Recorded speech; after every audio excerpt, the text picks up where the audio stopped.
na hora de viajar pelos 5 continentes na Rádio Observador. Já sabe que é por aqui que analisamos a geopolítica internacional todas as semanas e sempre com o historiador Bruno Cardoso Reis. Bruno, bem-vindo mais uma semana, mais uma vez, como estás?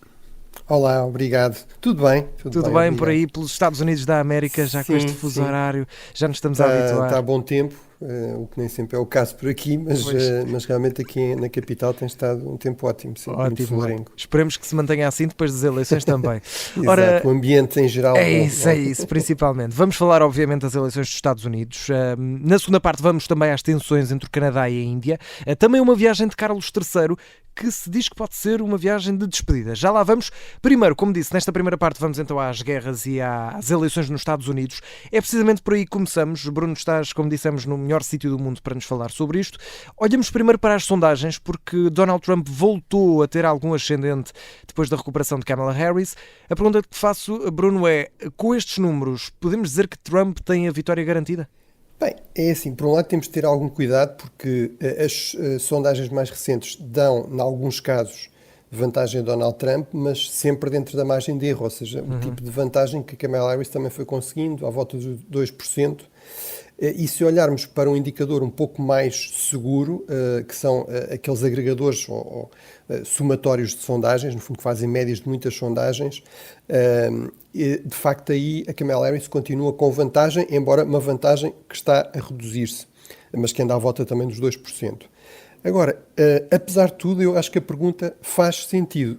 Não a ideia de uma vitória garantida, ou seja, acho que com estes números a única resposta séria que se pode dar é: ninguém tem vitória garantida, portanto não sabemos, até porque as sondagens têm margens de erro por alguma razão, mas apesar de tudo eu diria que estes números e o contexto geral tende a favorecer um pouco mais Donald Trump e, portanto, à partida, ser ele o vencedor será o mais expectável. Por um lado, porque ele não precisa de vencer as eleições no voto popular. E, tipicamente, os democratas precisam ter uma margem grande no voto popular nacional, para acabarem por vencer naquilo que conta, que são as eleições de Estado a Estado, e, em particular, naqueles Estados oscilantes, que nesta eleição são 7.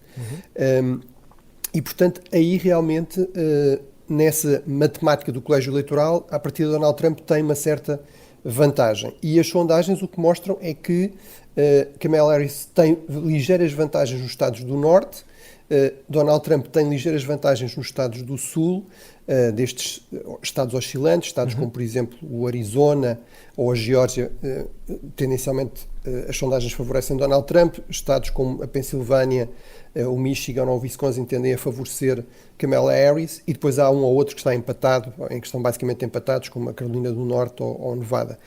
Mas, além disso, e em termos de contexto, há de facto uma insatisfação dos norte-americanos com a economia. A economia é a primeira prioridade para a maior parte das pessoas. Enfim, voltaremos a esse ponto mais adiante, mas há realmente uma insatisfação muito grande, em particular com a questão da inflação. Apesar dos salários até terem acompanhado muito mais do que na Europa a inflação, os preços estão realmente bastante mais caros, estima-se que há volta de 25% mais caros durante o mandato de Biden, e portanto isso nota-se, e de facto, estando aqui é fácil ver isso, as coisas parecem caras, realmente. Claro.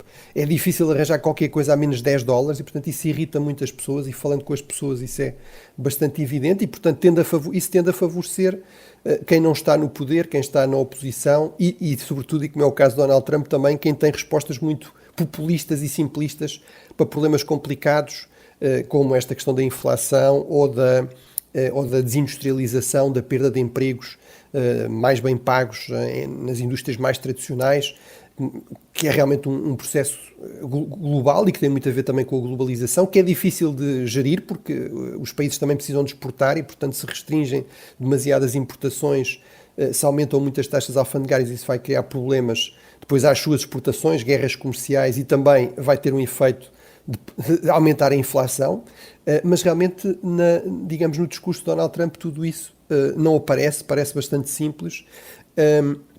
E, portanto, eu diria que, tendencialmente, realmente, Donald Trump tem um certo favoritismo nestas eleições e, portanto, não me espantaria realmente se o resultado final fosse que ele acabasse por vencer, até porque, e terminava com esse ponto, há uma terceira tendência, que é uma tendência, aliás, global, que é a tendência para a rejeição de quem está no poder. Donald Trump já sofreu com isso quando perdeu a sua reeleição. Agora consegue aparecer novamente como uma figura, digamos, renovada, e é também por isso que Donald Trump tenta associar muito Kamala Harris a Joe Biden, e é por isso que ela cometeu um erro quando, recentemente, numa entrevista, disse que não ocorria nada que fizesse diferente em relação ao Joe Biden, e, entanto, já foi corrigindo isso e insistindo que vai ser uma presidente diferente de Joe Biden. Portanto, vamos ver se consegue convencer os eleitores realmente disso. Bruno, normalmente nós deixamos aqui no 5 Continentes as perguntas dos nossos ouvintes para a segunda parte, até mais para o fim do programa, mas esta semana antecipamos porque temos um pedido precisamente sobre os Estados Unidos. Ora, o nosso ouvinte António Ramos, a quem obviamente enviamos um abraço, agradecemos o e-mail, deixa-te esta pergunta: o que é que pesa mais nesta eleição norte-americana, Bruno? São as guerras culturais, como por exemplo o combate ao fenómeno woke, por exemplo, ou a economia? Se é a carteira dos americanos que pesa mais? Bem, muito obrigado ao António pela questão, que é muito pertinente. Já começámos um bocadinho a responder anteriormente, mas realmente é uma questão central e que merece ser respondida de uma forma um bocadinho mais aprofundada. Se nós olharmos para as sondagens, aquilo que aparece realmente como prioritário, de forma destacada, 30%, portanto geralmente o dobro da percentagem que aparece para outras questões, é realmente a questão da economia. E em particular, e somos um bocadinho mais fundo, esta questão da inflação. E uma outra questão ainda, que nós também percebemos muito quando estamos aqui nos Estados Unidos, eu acho que já me foram oferecidos para aí 4 ou 5 cartões de crédito, praticamente em qualquer compra se oferece um cartão de crédito, e realmente os americanos recorrem muito ao crédito para o consumo. Esse crédito tem taxas sempre muito elevadas, e que se tornam ainda mais elevadas também neste contexto, ou seja, com a subida das taxas de juros. Nós sofremos disso também na Europa, claro. Os dois fenómenos, aliás, mas, por exemplo, em Portugal, isso pesa muito, sobretudo na questão da habitação, que é onde estão muito concentrados os empréstimos dos portugueses, mas nos Estados Unidos é uma questão muito mais ampla ainda, e, portanto, depois surgem questões como, por exemplo, as migrações. As migrações têm certamente também uma dimensão cultural e identitária. Portanto, o que é que queremos aqui dizer com cultural?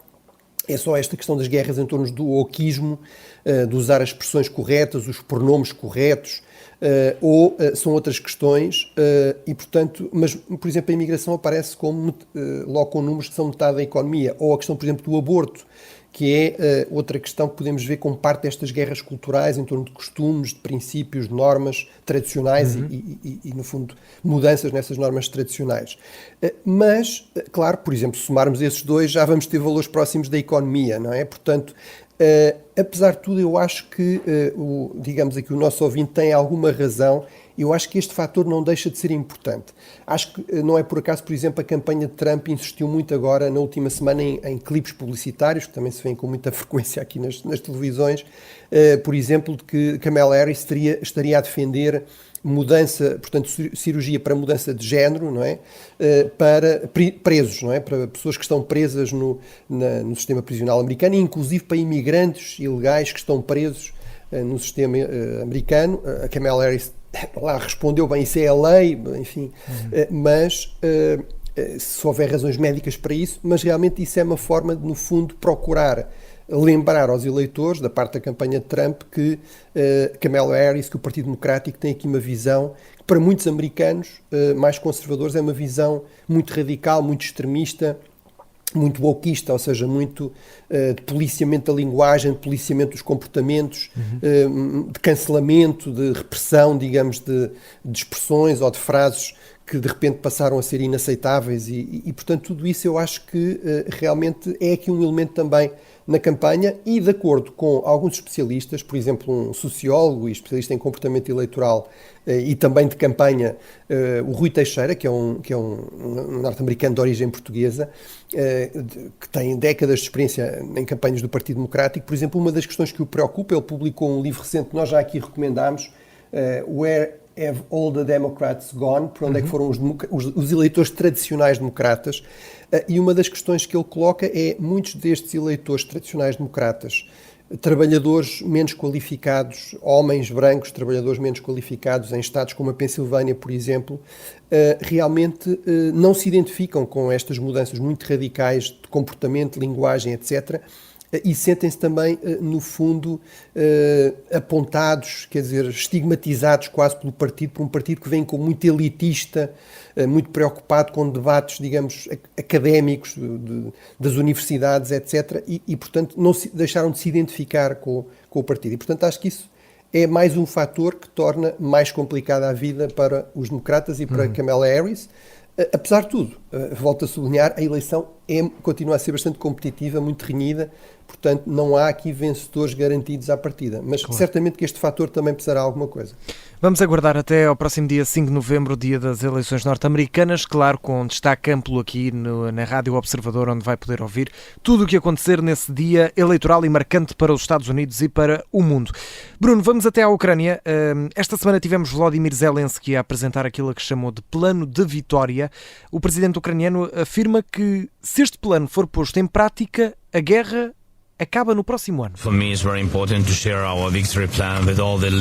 Para mim é muito importante partilhar o nosso plano de vitória com todos os líderes que nos ajudaram. O nosso plano é fortalecer a Ucrânia para ser forte e estar pronta para tudo. E é ótimo, na minha opinião, que este plano não dependa da vontade da Rússia, mas apenas da vontade dos nossos parceiros.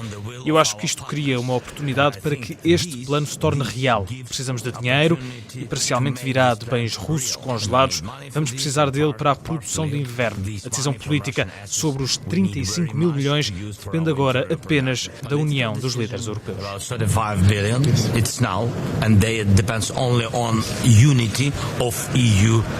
Bruna, afinal, que plano é este? E pergunto também se esta vitória de Zelensky, principalmente, vitória tão rápida no próximo ano, se é realista também. Bem, eu acho que temos de ver isto sobretudo como, digamos, parte do trabalho de Zelensky, como líder de um país em guerra, que é de procurar continuar a motivar as pessoas, claro, depois de um enorme desgaste, não é? Estamos a falar de uma guerra que vai para o terceiro ano, vai completar o seu terceiro ano, e, portanto, realmente isso é um enorme desgaste. Sendo muito claro, muito analítico, não me parece que haja aqui um plano de vitória realista de Zelensky ou de outro ator qualquer, sobretudo de vitória total em relação à Rússia, de vitória militar total em relação à Rússia, mas também não me parece que haja um plano credível, e aqui estou, por exemplo, a pensar em Donald Trump, de negociações, de compromisso, de uma paz pela via diplomática, que dê, por exemplo, reais garantias de segurança à Ucrânia, de que ela não voltará a ser atacada pela Rússia no curto prazo, ou de que, de facto, poderá depois manter-se independente e prosseguir a sua própria política externa. Portanto, um dos pontos de base que eu tenho sempre insistido em relação à análise deste conflito é: não há saídas simples e garantidas e rápidas, seja pela via militar, seja pela via diplomática. Apesar de tudo, eu diria, é possível, e já foi em parte alcançado, uma vitória parcial, com um enorme custo, com um enorme heroísmo da parte dos ucranianos, também com um grande apoio da parte do Ocidente, em particular em termos militares dos Estados Unidos, mas também da Europa, e, portanto, essa vitória parcial, no entanto, para ser mantida, exige a continuação desse esforço, por parte quer da população ucraniana, portanto, uma manutenção do apoio da população ucraniana a este esforço de guerra, e também uma manutenção do apoio, em termos financeiros, em termos económicos, em termos militares, dos países ocidentais à Ucrânia. É exatamente esse é um ponto central aqui deste plano de Zelensky, que a par disso insiste nesta questão, que eu também estou inteiramente de acordo com rever-se uma série de linhas vermelhas artificiais sobre o emprego de armamento para a Ucrânia se defender mais eficazmente contra alvos no interior do território russo, mas que são usados para depois atacar a Ucrânia, lançar mísseis sobre a população ucraniana, preparar ataques sobre zonas do território ucraniano. Portanto, tudo isso me parece fazer bastante sentido. Agora, infelizmente, não me parece também, mais uma vez sendo muito analítico e muito claro e muito objetivo, não me parece que Zelensky tenha conseguido aqui grandes avanços nesse sentido. Enfim, conseguiu o anúncio de mais apoios, por exemplo, dos Estados Unidos, quase 500 milhões de dólares mais, mas a verdade é que, e sobretudo, este é o ponto crucial, há aqui um elefante na sala, que é uma das razões pelas quais não houve grande avanço nem grande compromisso a este nível, foi porque está toda a gente à espera das eleições norte-americanas, não é? E, portanto, os Estados Unidos não são aqui o único apoio relevante à Ucrânia, Já vimos aqui esses números. A Europa, neste momento, até apoia mais, em termos do agregado, do somatório, todo o tipo de apoios, do que os Estados Unidos, mas o apoio americano é realmente insubstituível, sobretudo ao nível militar e eu diria mesmo também ao nível diplomático global. Para haver uma vitória total, o que é que seria realmente necessário? Bem, é algo que não depende, em última análise, da Ucrânia ou dos países ocidentais ou de um plano deste tipo, a não ser indiretamente, ou seja, basicamente seria necessária a mudança do regime na Rússia. Isso às vezes já foi dito até explicitamente por Zelensky, mas de facto isso não depende, em última análise, dos ucranianos ou dos europeus, depende dos russos, em particular das elites russas que têm enormes interesses investidos neste regime, inclusive interesses corruptos e criminosos, portanto dificilmente vão ter grande entusiasmo por uma mudança de regime e portanto desse ponto de vista é algo que escapa ao controle da Ucrânia, embora seja verdade, quanto mais tempo o conflito se mantiver, quanto mais esta pressão militar continuar a existir sem grandes resultados para o lado russo, maior será a probabilidade, enfim, de que essa eventual mudança de regime possa existir, mas de facto isso é algo que é impossível de prever ou de antecipar, ou até enfim, de haver aqui uma intervenção direta eficaz de fora para que isso aconteça. Bruno, nesta primeira parte temos apenas 3 minutos e temos aqui 2 perguntinhas, portanto sugeria 1 minuto e meio para cada uma delas. Vamos ao Médio Oriente. Esta semana o destaque vai precisamente para o posicionamento de alguns países face a Israel, incluindo de Portugal. No debate preparatório do Conselho Europeu desta semana, o primeiro-ministro Luís Montenegro pediu um cessar-fogo imediato, condenou também a força excessiva de Israel. Isto é alguma mudança de posição do governo português, Bruno, muito rapidamente? Não creio que seja uma grande mudança, é eventualmente um ligeiro recalibrar e explica-se uma questão. Portugal, neste ponto, não quer ter uma posição muito diferente dos seus principais parceiros europeus, ao contrário, por exemplo, da Espanha, que assumiu claramente aqui uma posição muito pró-árabe e muito crítica de Israel, quer por razões, aliás, de política interna, enfim, de uma coligação com partidos bastante à esquerda no governo, quer também de política externa, sempre teve uma política muito pró-árabe. Portugal quer basicamente seguir a posição dominante ao nível, sobretudo, do resto da Europa, e aí o que se nota realmente é uma maior impaciência em relação a Israel, mesmo da parte dos países que mais apoiam Israel no contexto europeu, como a Grã-Bretanha ou a Alemanha, e, portanto, desse ponto de vista, parece-me que Portugal decidiu acompanhar, no fundo, essa tendência, e é isso que explica estas declarações. E num minuto também, muito rapidamente, entretanto, Israel anunciou a morte do líder do Hamas, Yahya Sinwar, ele que liderava a organização em Gaza há 7 anos. Que efeito é que esta morte pode ter, Bruno? Bem, permite a Israel declarar vitória e é realmente, objetivamente, um objetivo muito importante. Sinwar não é um líder como outros líderes do Hamas que foram sendo abatidos, era realmente claramente o líder mais importante, mais radical, foi o principal responsável pelo ataque do 7 de outubro e por uma radicalização violenta do Hamas, que sempre foi um movimento radical e violento e digamos que tendeu a rejeitar qualquer compromisso negociado com Israel, mas com ele ainda mais.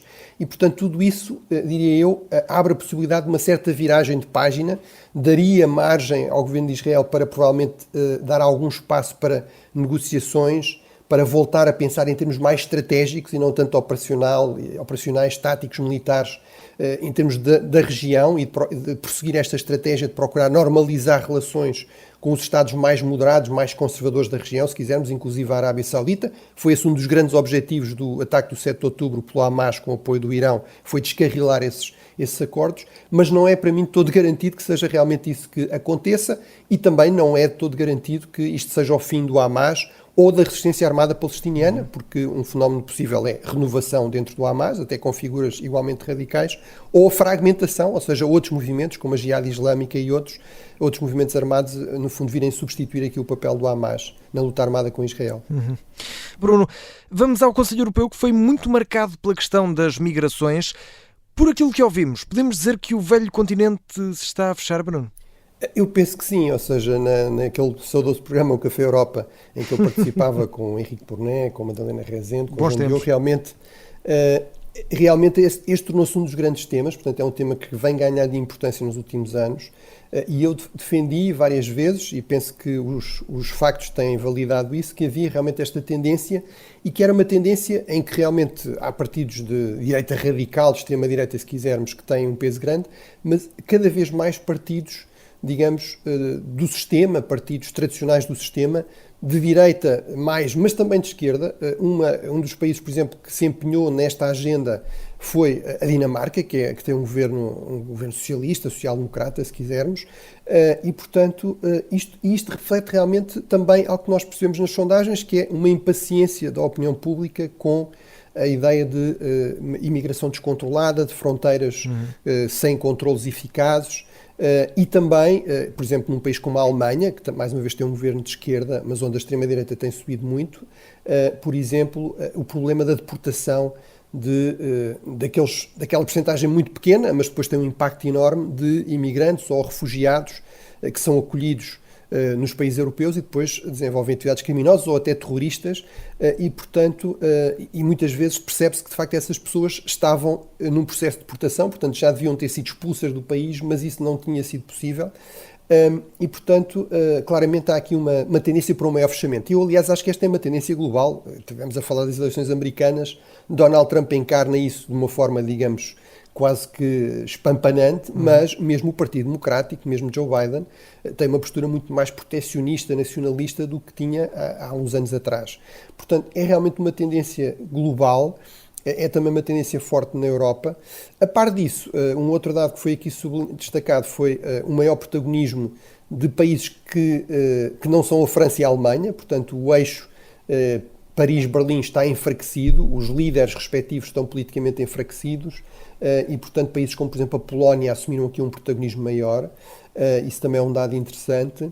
Para terminar, eu diria, apesar de tudo, é fundamental recordar aqui alguns pontos cruciais, que é verdade que, historicamente, quando temos imigração muito significativa, percentagens que andam à volta dos 10% ou mais, o que acontece em alguns países europeus, o que significa nas zonas onde essa imigração se concentra, muitas vezes nas grandes cidades, percentagens muito acima disso, tipicamente há uma reação nativista, se quisermos, uma reação da população, digamos, desses países a esta percepção de que há zonas do país em que já não se sentem em casa, mas também é verdade que, em termos económicos, a imigração é extremamente importante, é fundamental para o dinamismo da economia, é fundamental para termos uma população ativa num contexto de envelhecimento muito acelerado da população europeia e, portanto, por razões pragmáticas de interesse próprio, realmente a Europa tem de encontrar aqui uma política de imigração que seja viável, que tenha apoio público, da opinião pública, mas também não feche completamente as portas,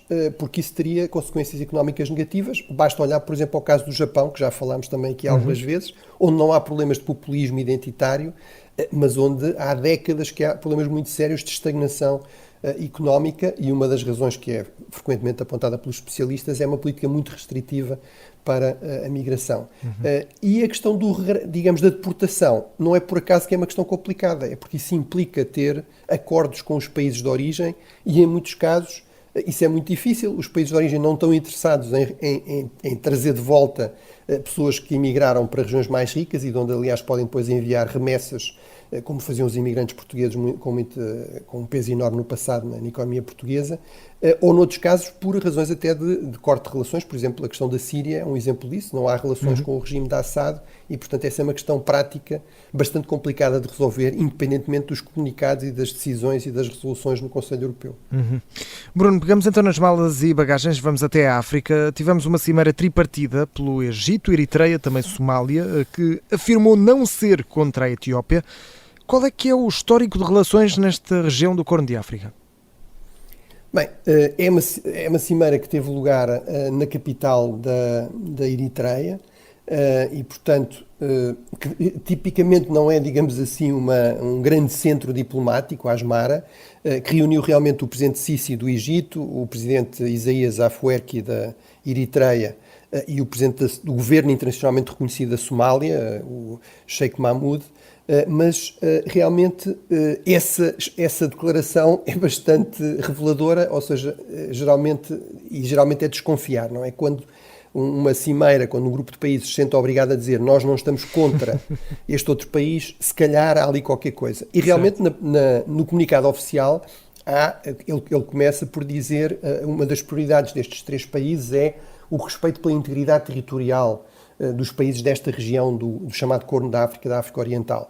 Ora, o problema que está em cima da mesa e que claramente motivou esta cimeira e esta aproximação, convergência crescente entre os 3 países, é o facto da Etiópia ter assinado um acordo com uma região separatista, uma região independente de facto, no contexto da Guerra Civil da Somália, a Somalilândia, que era a antiga Somália britânica, portanto o norte, a zona mais a norte da Somália, para, no fundo, ter acesso ao mar e poder até desenvolver aí um porto.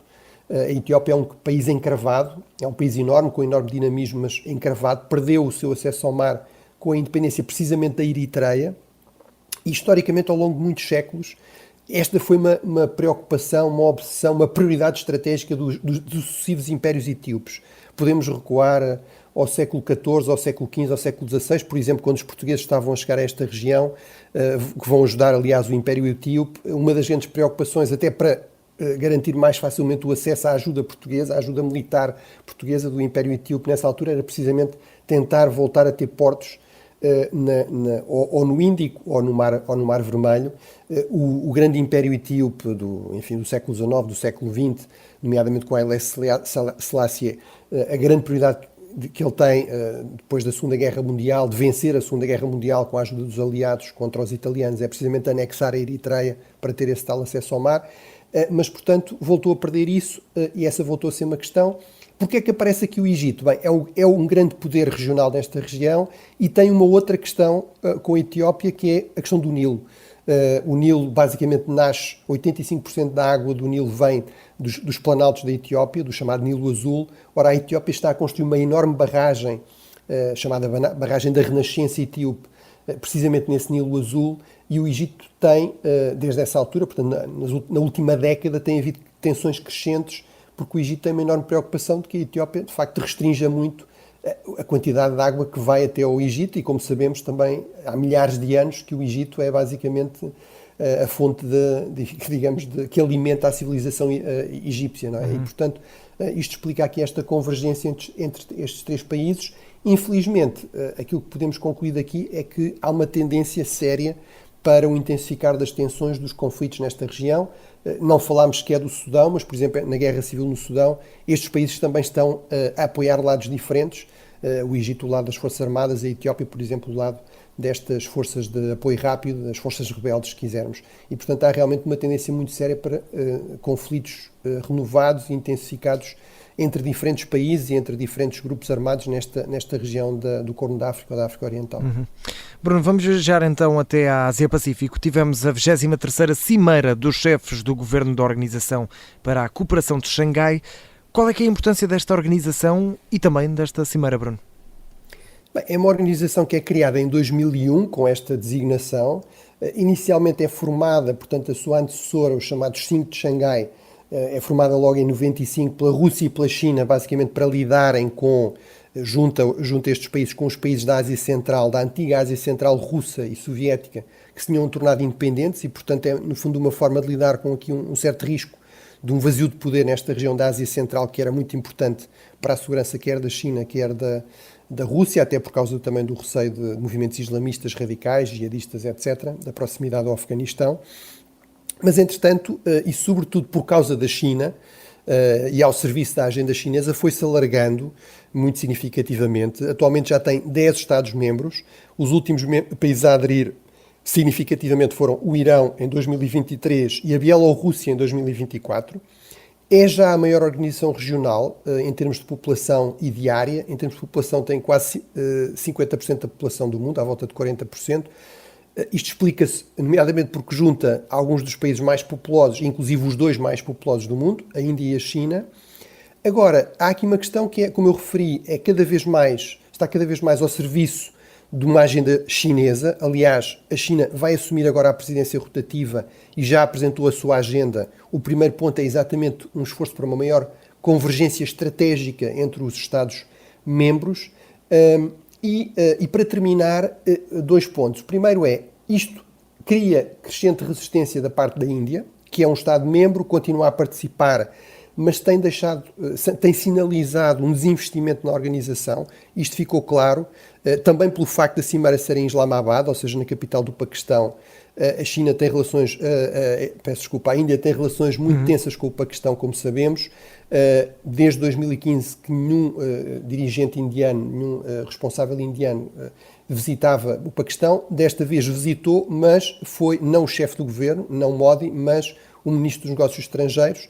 E, portanto, isto é uma forma diplomática de sinalizar esta crescente reserva em relação à Organização de Cooperação de Xangai por parte da Índia, precisamente porque a vê como um instrumento do poder chinês, e a Índia, obviamente, preocupa-se muito com este crescente poder da China, ambições expansionistas, inclusive em termos territoriais, na zona dos Himalaias. Já agora, e para terminar, eu diria, isto mostra como é bastante questionável todo aquele discurso sobre os riscos do alargamento da NATO. Isso é que explica que a Rússia esteja tão preocupada com a sua segurança. Bem, então o alargamento da Organização de Cooperação de Xangai, que eu saiba, a NATO ainda não se alargou para a Ásia. A Organização de Cooperação de Xangai já chegou às fronteiras da NATO e da União Europeia com esta adesão da Bielorrússia.